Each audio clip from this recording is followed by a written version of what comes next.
Bonjour à tous et bienvenue dans cette nouvelle vidéo.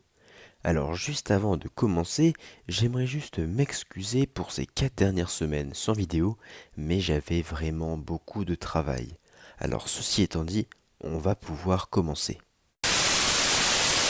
Alors comme vous l'avez vu dans le titre, aujourd'hui je vais vous présenter le type de nid que j'utilise, ou en tout cas que je commence à utiliser sur plusieurs de mes colonies. Je vous montrerai ça la semaine prochaine, et qui pour l'instant montre bien ses preuves.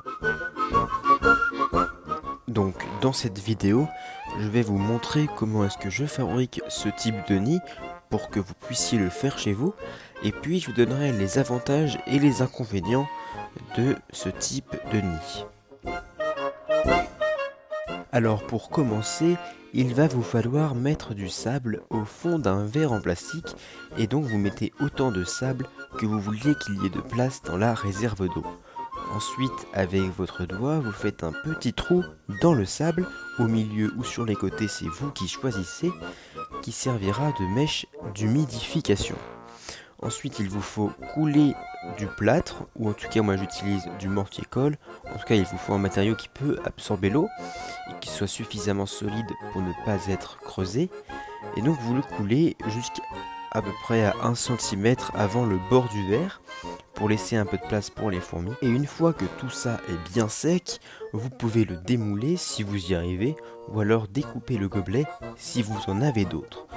Ensuite, il vous faudra sculpter les galeries. Donc moi je fais ça avec un forêt de 15 mm.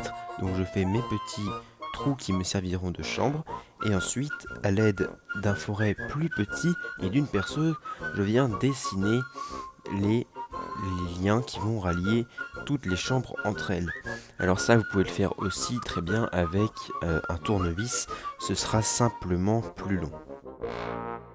Et puis en dernier, il vous faut percer. Donc vous voyez sur les images, il y a la chambre qui est le plus en haut, il y a un petit trou qui ramènerait les fourmis au-dessus.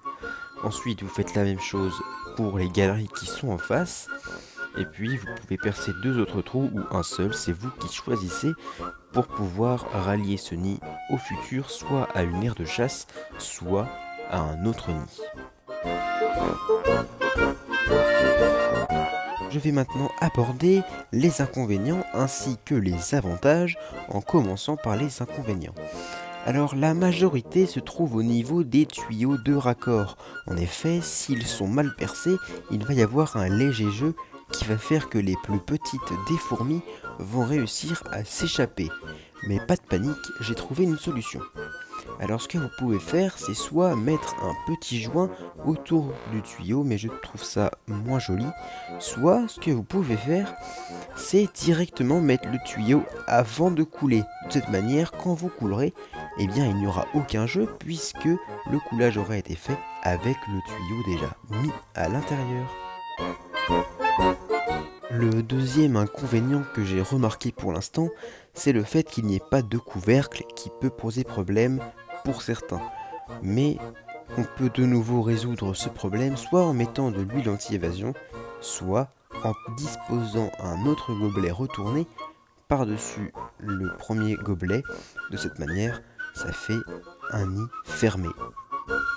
Le deuxième avantage de ce type de nid, c'est l'autonomie en hygrométrie, puisque quand l'on part en vacances, le majeur inconvénient, c'est le manque d'hygrométrie dans le nid.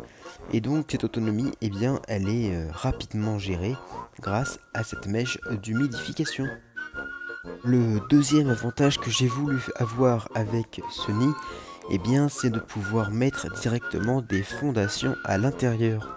C'est pourquoi j'ai fait en sorte qu'il y ait une partie que l'on bouche au début, un peu comme les nids building, et puis que l'on ouvre lorsque la colonie est assez grande. C'est pour ça que j'ai mis 2 côtés du nid. Alors c'est déjà la fin de cette vidéo, j'espère qu'elle vous aura plu. En tout cas, on va se retrouver la semaine prochaine pour l'aménagement de mes Lasius flavus à l'intérieur de ce nid. Alors pour l'instant, il y a beaucoup de condensation au niveau des galeries, donc j'espère qu'elle va rapidement tomber pour que je puisse vous faire de belles images. Sur ce, à la semaine prochaine, c'était le petit passionné.